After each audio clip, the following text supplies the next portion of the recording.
Pues hoy estamos hablando de la fidelidad de Dios. No sé si necesito esto, pero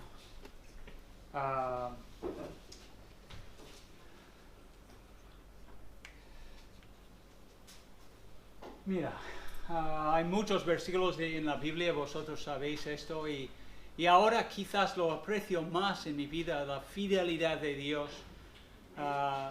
Él me salvó en 1977, entonces he andado con Él más de 40 años ahora, y pienso a veces en la fidelidad de Dios en mi vida, y estoy muy agradecido a Él. No hay otra cosa que decir, solamente nunca me ha fracasado, nunca. Yo a Él bastantes veces, pero Él nunca a mí. Entonces doy gracias a Dios por su fidelidad. Y hay muchos versículos, hemos cantado algunos de ellos hoy en las canciones que hemos cantado. Uno principal quizás sería Deuteronomio, donde Moisés está recordando a Israel, van a entrar en la tierra prometida.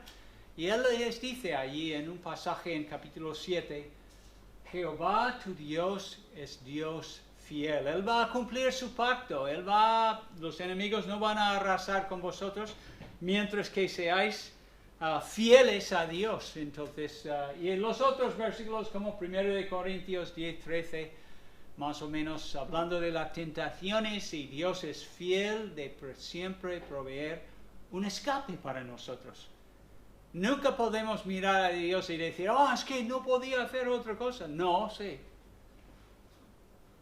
Siempre tenemos, Dios es fiel en proveer, protegernos. Él sabe cuánto podemos soportar.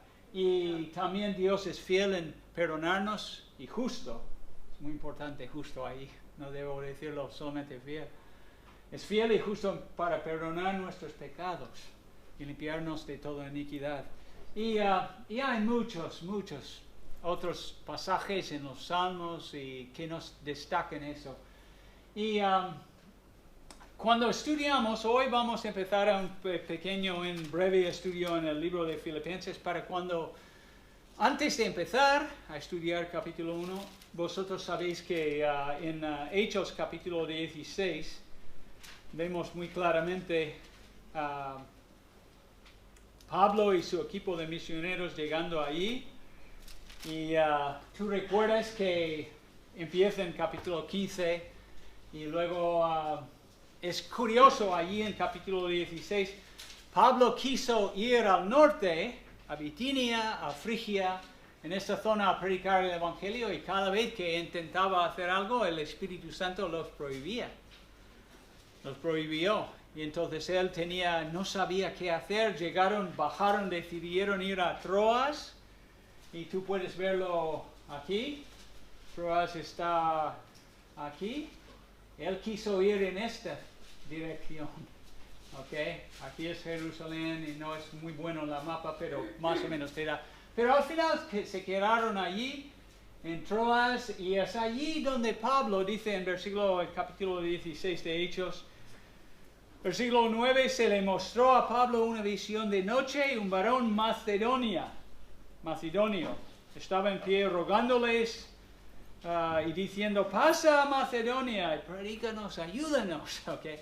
Algunos piensan que quizás, creo que es Lucas, quizás el médico, no recuerdo ahora. Quién sabe quién era el hombre, no es importante, pero decidieron enseguida, versículo 10, hacerlo. Cuando vio la visión, enseguida procuramos partir para Macedonia. Lo hicieron, llegaron ahí, él y sus colaboradores, y fueron directamente, como dice allí en versículo 12, de allí a Filipos, y Filipos era una ciudad principal. No era la capital de la provincia ni del distrito, pero sí era muy importante, y era una colonia romana. Entonces la gente que vivía allí tenían todos los derechos como si viviesen en Roma. Entonces importante fue. Y esa era parte de la estrategia de Pablo, de siempre ir a las ciudades principales a predicar el Evangelio. Y cuando piensas en capítulo 16, quizás las personas que vienen a tu mente, que Dios tocó sus corazones, uno sería, para mí por lo menos, Lidia. Okay, allí en versículo 14, Lidia era una mujer empresaria. No sé si decimos empresaria o empresario. Empresaria. Pues, y ella dice que en versículo 14 estaba escuchando a Pablo enseñar el Evangelio, predicar el Evangelio, y el Señor abrió el corazón de ella para que estuviese atenta a lo que Pablo decía. El instrumento que Dios usa para salvarnos siempre es lo mismo, el Evangelio. El Evangelio que habla de el Salvador, como Miguel estaba diciendo, el mejor, ¿ok? Y ella estaba como una fiel persona que temerosa de Dios estaba escuchando y Dios abrió su corazón a prestar más atención y enseguida fue salva. Y lo veis en versículo 15, y cuando fue bautizada y su familia nos rogó diciendo, si habéis juzgado que yo sea fiel al Señor, entrad en mi casa. Y lo hicimos. Y nos obligó a quedarnos en su casa. Entonces era una persona clave en Filipos. También el carcelero, más adelante. No tenemos más noticias de él. Pero dice, con Lidia y también con el carcelero, que algunos de su familia fueron bautizados. Entonces Dios iba salvando diferentes personas allí. Y al final, en capítulo 16, versículo 40, dice, saliendo de la cárcel, después de haber sido librados de la cárcel, y habiendo visto a los, no habla de pocos, dice a los hermanos, los consolaron y se fueron Pablo y Timoteo y los demás. Entonces, yo supongo que por medio de todo lo que sucedió aquí, especialmente con lo de la mujer que estaba endemoniada y todo esto, porque había un gran alboroto en la ciudad, otras personas, Dios tocó sus corazones y conocieron al Señor. Entonces, cuando llegamos y tú puedes verlo, ahí está, hemos visto esto de aquí. Pablo era de Tarso, pasaron Antioquía de Siria, Antioquía de Pisidia, y luego allí a Filipos, ¿ok? Y era hoy en día Grecia, ¿no?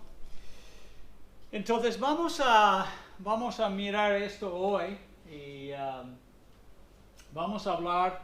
Hay muchas cosas que se puede decir de capítulo 1, pero yo voy a enfocar mi atención en la fidelidad de Dios.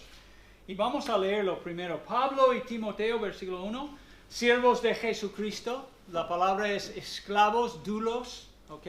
Esclavos, realmente. ¿Sabes que hay 6 palabras, 6 términos en griego para referirse a siervos? No, Pablo siempre, cuando él hablaba de sí mismo, siempre estaba pensando en ser esclavo de Cristo. Y esto es muy importante. Cuando Él nos libera o nos libra de la esclavitud de los pecados y todo esto, pues entonces sí, somos libres, tenemos la libertad en Cristo, pero sí, para servir a Él. Somos esclavos de Cristo. Y yo creo que esto sería más acorde con el Nuevo Testamento. Versículo 2. Gracia y paz a vosotros, de Dios nuestro Padre y del Señor Jesucristo. Doy gracias a mi Dios siempre que me acuerdo de vosotros. Realmente versículos 1 al 11 habla de, Pablo está agradeciendo al Señor por lo que había hecho en sus vidas. Versículo 4.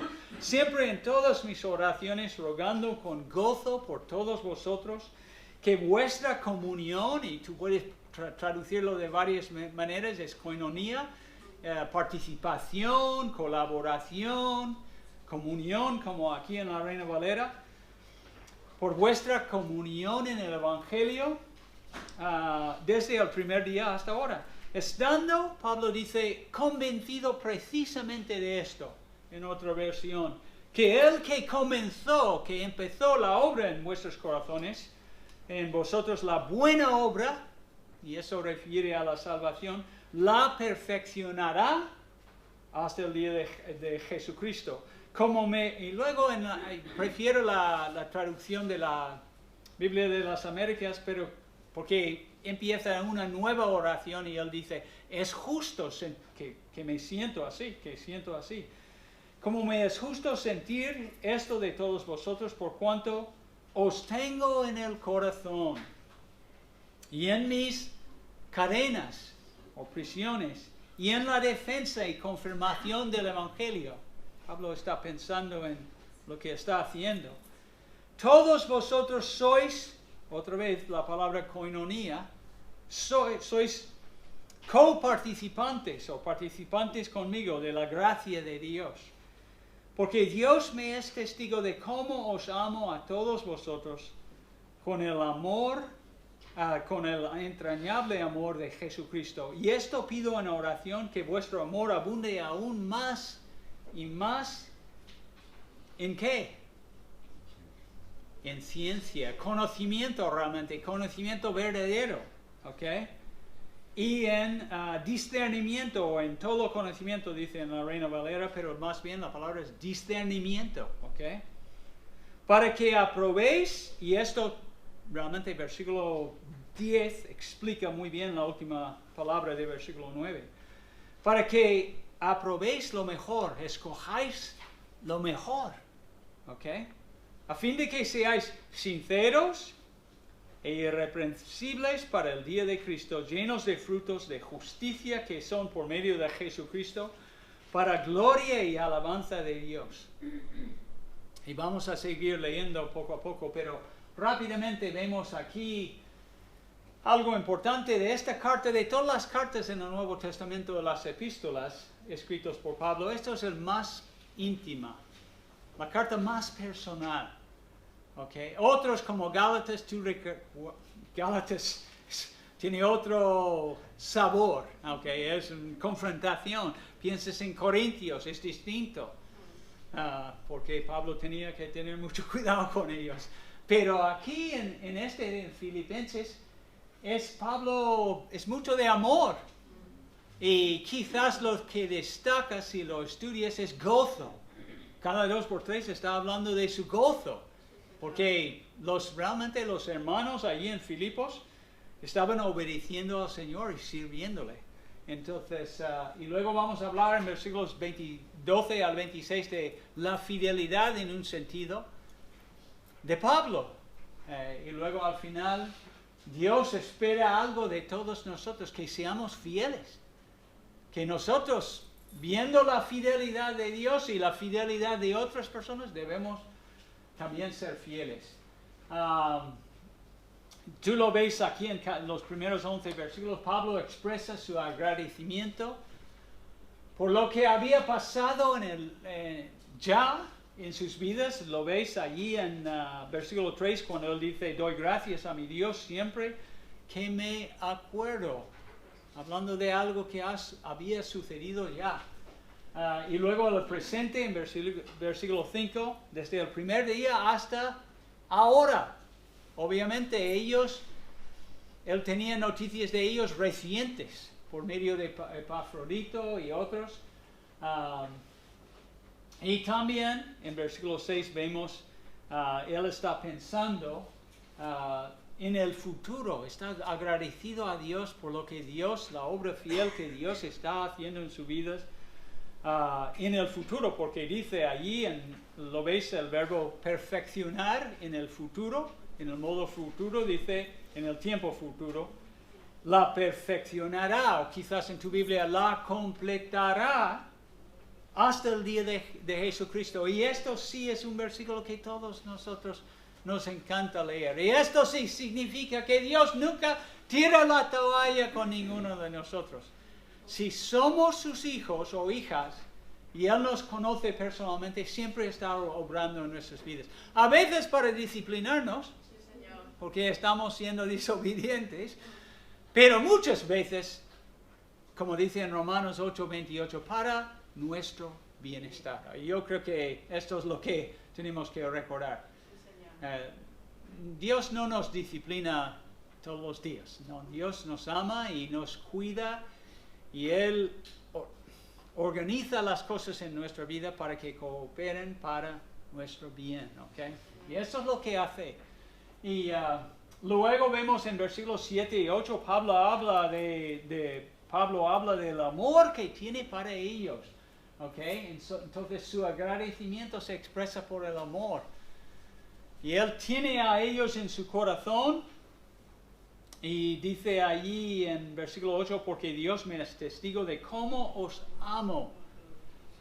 Y es muy común, como he escrito aquí en mis apuntes, pensando Pablo en cómo, en la gran obra que Dios hizo en sus vidas, quizás pensando en las amistades, las comidas que había compartido con ellos en sus casas, las experiencias que habían vivido juntos, por ejemplo, con lo que pasó en Hechos 16, lleva a Pablo ahora a expresar su abundante amor hacia ellos. ¿Ok? Pablo amaba a ellos. No siempre lo dice de esta manera en las otras epístolas. Por ejemplo, en versículo 8, él usa una palabra allí. Realmente en nuestra versión dice con el entrañable amor de Cristo. Pues la palabra ágape no está allí, es explanknos, ¿ok? Está hablando de las entrañas, ¿ok? No de tus intestinos, pero para ellos, la manera de que ellos pensaban, el centro de su ser de emociones, de sentimientos, era como... ahora tengo que leerlo porque se me olvidó cómo decirlo. Las riñones y toda esta serie de cosas, ¿no? Su corazón, los pulmones, todo esto. De allí salía el gran amor de Pablo hacia ellos. Entonces él piensa en eso. Y al final, como he escrito aquí también, Pablo, pensando en su amor hacia ellos, y nosotros deberíamos hacer la misma cosa, en cuanto amaba a ellos, ¿qué hizo él? Pues empezó a orar por ellos. Y hermanos, si amamos a otros hermanos en la iglesia, y deberíamos amarles, y amamos a los de nuestra familia que son creyentes, entonces, ¿qué hacemos? Pues orar a Dios. Y eso es tan claro lo que está pasando aquí en su vida. Entonces, y es curioso que aquí, y tú lo ves muy claro en versículos 9 al 11, no ora, ¿para qué? Porque alguien tiene un esguince de tobillo. Ok, esguinces de tobillo, yo he jugado mucho baloncesto, pueden ser muy severos, ok. Casi peor que romperlo, ok, en algunos casos. Pero estas cosas, una enfermedad, alguien tiene la garganta, le duele, ok, vale. Pero de lo que yo veo Pablo orando en el Nuevo Testamento, casi siempre con la gente que amaba, oraba por su bienestar espiritual, siempre estaba, y mucho de esto tenía que ver con las dos palabras que vemos aquí, en ciencia y en todo conocimiento. Él quería que su amor, el amor de los filipenses, los hermanos en Cristo allí, creciera en conocimiento verdadero y en todo discernimiento. Para que, como tú ves muy claramente aquí, para que escogieran lo mejor. Y cómo en la toma de decisiones, ¿qué voy a ver? Voy a orar, por ejemplo, hablando de la cosa en tu casa, con tu familia, después de comer o antes de comer, ¿lees la Biblia con tu familia de vez en cuando en casa? Pues alguien tiene que tomar la decisión de hacerlo o no hacerlo. Cuando tú empiezas tu día, ¿lees algo de la Escritura antes de ir a trabajar? Alguien tiene que tomar la decisión. En todo esto, Pablo está diciendo que aprovéis lo mejor. Y es muy fácil. Yo vivo en mi cuerpo. Yo sé cómo funciona. Es desviar al camino más fácil. Y los que sois padres, como Miguel hoy hemos visto a Aitana durmiendo todo el tiempo, pero la manera que Dwayne y Sandra tienen que enseñarle es que esto es un versículo muy bueno para ellos. Tienen que escoger cerebralmente, cómo vamos a enseñarla, porque es su responsabilidad. Dios va a ayudarles. Dios va a derramar su gracia sobre la vida de Aitana y todos nosotros vamos a estar orando por ella, pero le toca a ellos cada día. ¿Comerá sus verduras o solamente caramelos? Ellos tendrán que decidir, ¿ok? Entonces, lo que quiero decir con todo es que discernimiento para cómo vamos a vivir, qué vamos a hacer, qué vamos a no hacer. Pues esto es lo que Pablo está diciendo. Nuestro amor es mucho más que simplemente un sentimiento, digamos, romántico o algo. No, es el amor para el Señor es algo que tiene que ver con el conocimiento verdadero, con las cosas así. Pues seguimos, tenemos que seguir. Hasta este momento, ¿de quién ha estado hablando Pablo? De ellos. De los filipenses. A veces me asombra los cristianos que siempre hablan de sí mismos, ¿ok? Pasan todo el tiempo, hablan de mis cosas. Y si tú puedes interrumpirlos un poco para dejarles respirar, no sé, pero casi nunca piensan en los demás. Es en una tendencia.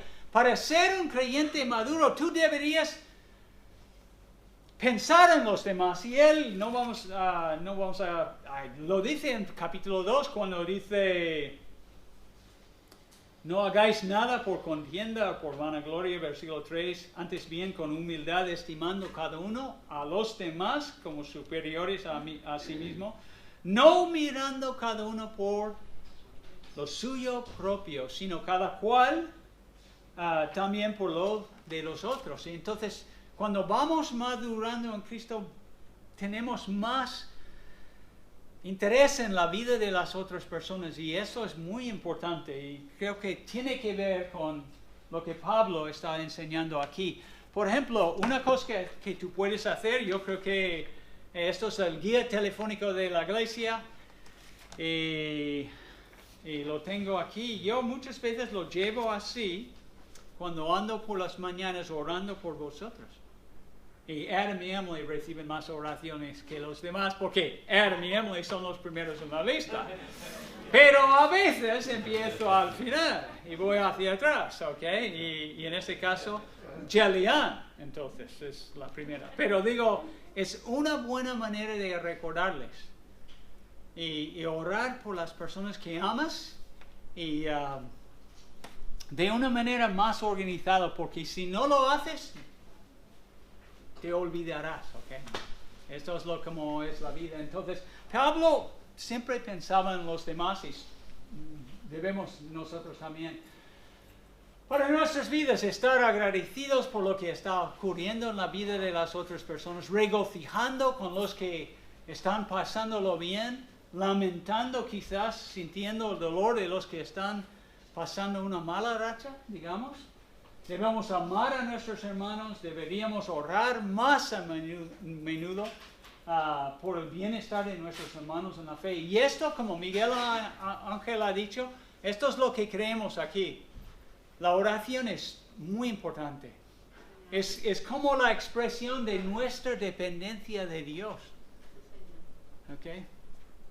Entonces, yo sé que es difícil porque muchos están trabajando o lo que sea, pero es muy importante que estamos en todas las Colosenses 1:9 es casi el mismo como aquí en este pasaje. Saltamos.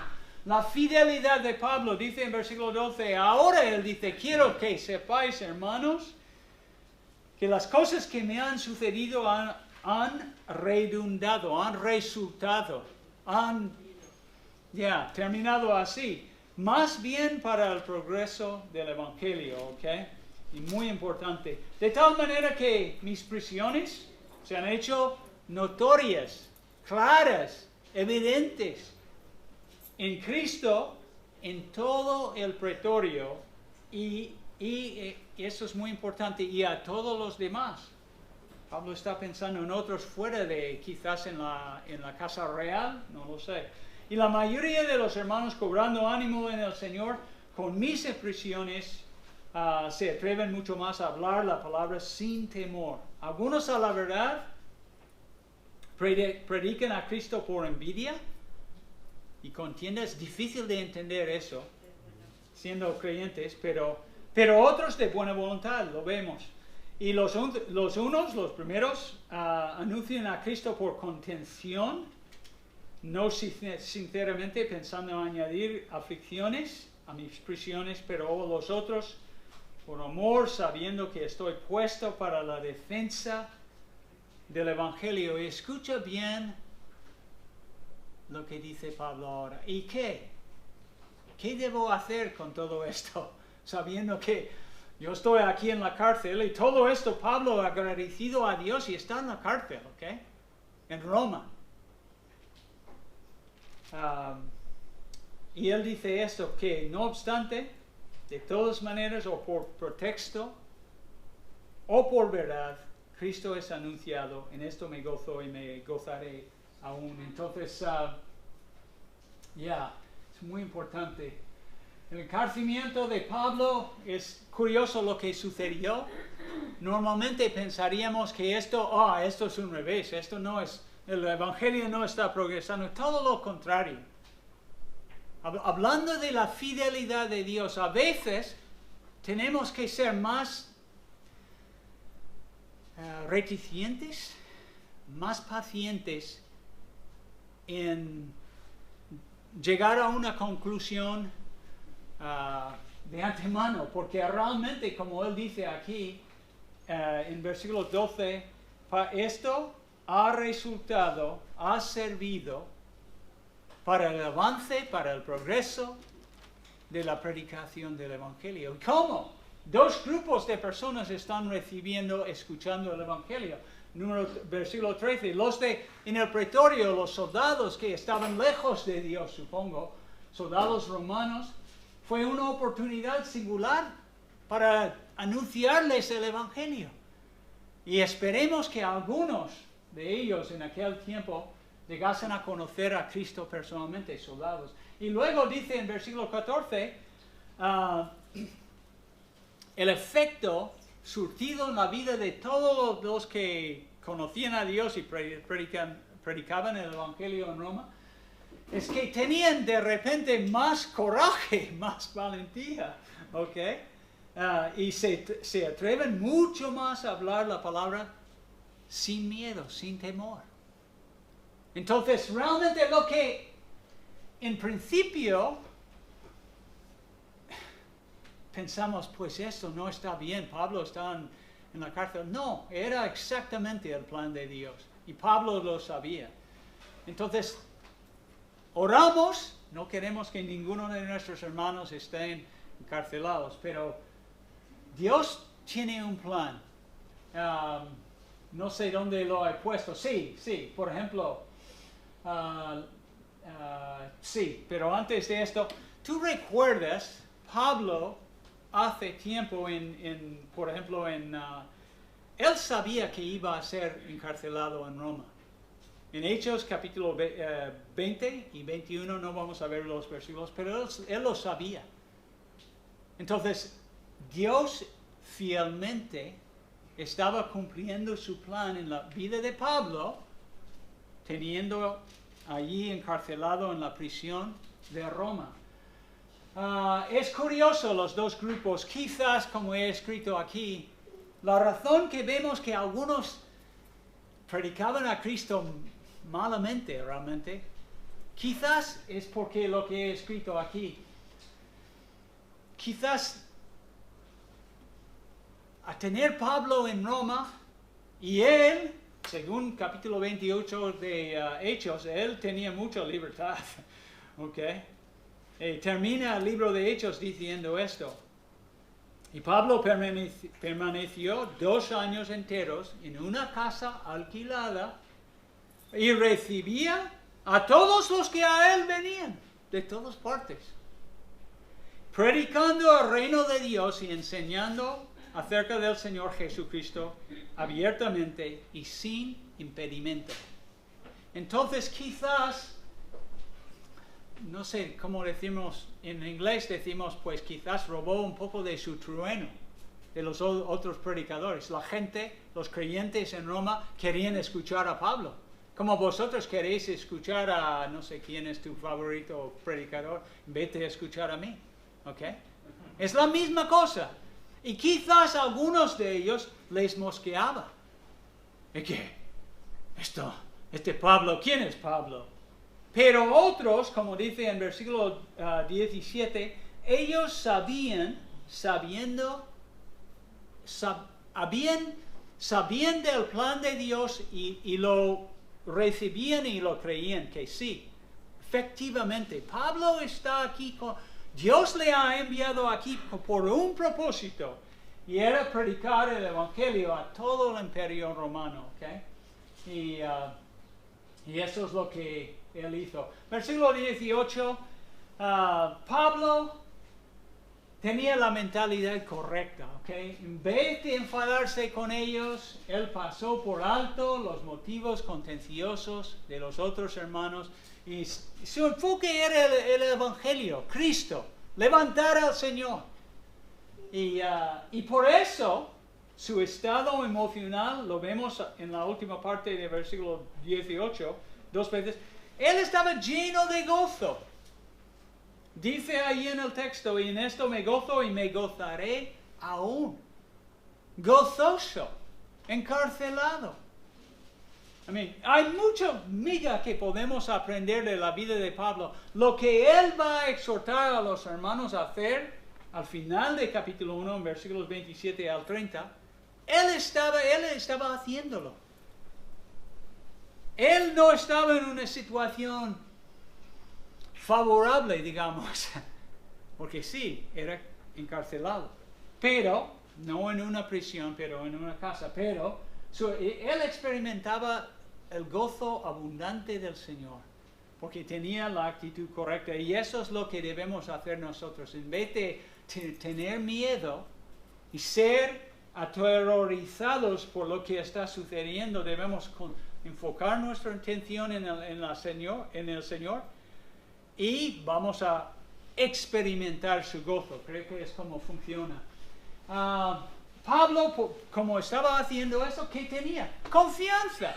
Y lo dice ahí en versículo 19, porque sé que por vuestra oración y la suministración del Espíritu de Jesucristo, esto resultará en mi liberación, conforme a mi anhelo y esperanza, que en nada seré avergonzado. Entonces, y sigue diciendo, antes bien, con toda confianza.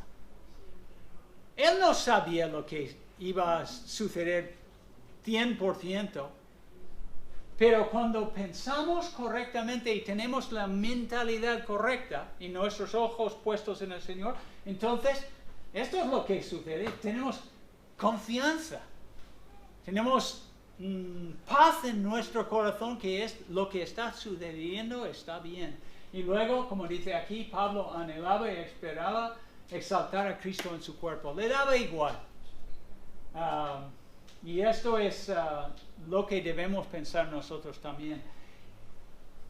Pablo, en versículo 21 al 26, él empieza y él dice claramente, si muero, pues es lo mejor para mí. Si sigo en la carne, si sigo en este cuerpo, predicando a vosotros, es mejor para vosotros. Entonces termina más o menos diciendo, en versículo 25, que aún permaneceré con todos vosotros para vuestro beneficio o provecho, y gozo de la fe, para que abunde vuestra gloria o vuestras, digamos, razones para alabar a Dios por medio de mí en Cristo Jesús, por mi presencia otra vez en ellos. Entonces, el hecho de que Pablo pensaba en las opciones, lo que podría suceder, es una muestra de racionalidad. No estamos de un loco que quiere morir por morir. No, Pablo no era así. Él estaba pensando en la realidad. Quizás me van a ejecutar ahora, o quizás no. Pero su único anhelo en todo esto era exaltar a Jesucristo, y nosotros debemos ser exactamente lo mismo. Y él termina el pasaje, no hemos leído, voy a leerlo ahora en versículo 27. Él dice: solamente que os comportéis, que os viváis como es digno del Evangelio de Cristo. Y lo repite en Colosenses, en Tesalonicenses, para que o sea que vaya a veros o que esté ausente, oiga de vosotros que estáis, y esto es la cosa, firmes en la fe, ¿ok?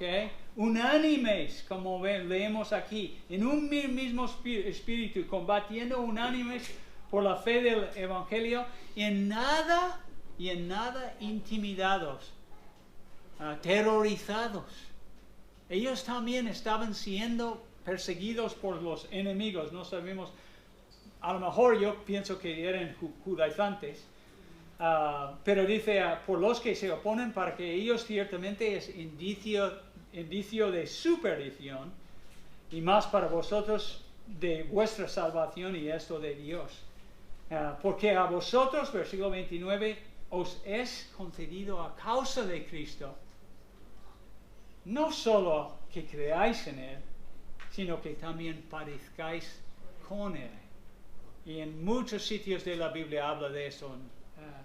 Teniendo el mismo conflicto que habéis visto en mí, ahora oís que hay en mí. Pablo, por medio de lo que estaba sucediendo en su vida ahora, él está viviendo estas palabras en versículo 27 al 29. Y como he escrito aquí, ellos tenían que ser fieles, igual como Dios es fiel y Pablo ha sido fiel.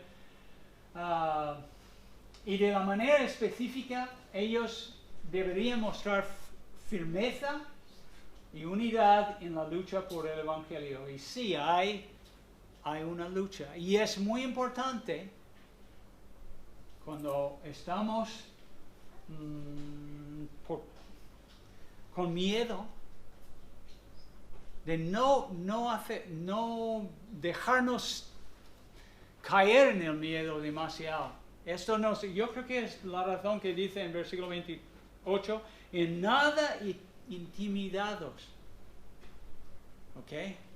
Por los adversarios, por los que se oponen. ¿Por qué? Porque cuando estás lleno de miedo, dejas de pensar en lo importante. ¿Quién ha tenido miedo y empiezas a correr? Normalmente cuando tenemos mucho miedo es pelear o huir, ¿ok? Es la tendencia humana. Y Pablo es nuestro ejemplo aquí. Él no peleó, tampoco huyó.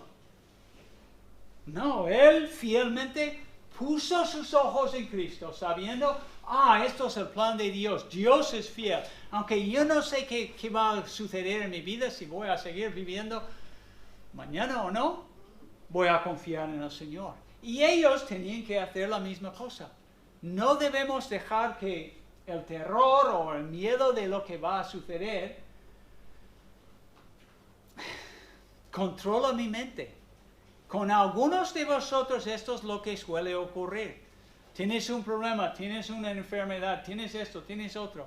No lo dejas hacerlo. No lo dejas controlarte. Pon tus ojos en Cristo, confía en Dios. Recuerdas que Él es fiel y Él está obrando en tu vida. Sí, Señor. Okay. Él no hace equivocaciones. Okay. Y Él te va a ayudar. Y Pablo no quiso que los filipenses fueran aterrorizados de ninguna manera por sus adversarios. El carácter noble de nuestra causa, hermanos. Somos creyentes, predicamos el Evangelio. Es noble. No tenemos que tener vergüenza. Yo creo que es la razón que él antes decía, hablaba de avergonzarse.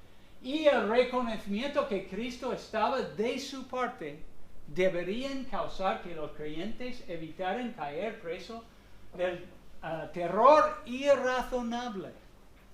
El miedo exagerado estorbaría el esfuerzo inteligente de tomar decisiones inteligentes, ¿no? de exaltar a Cristo y predicar a Él.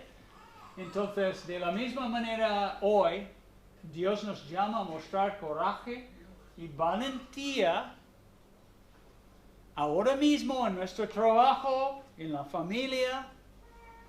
No estoy diciendo que las circunstancias van a cambiar. Lo que estoy diciendo es, en vez de estar controlado por miedo o otra cosa, tenemos que estar controlado por el Espíritu de Dios y confiar en Dios. Y cuando lo hacemos, hemos visto aquí en este pasaje que tenía Pablo.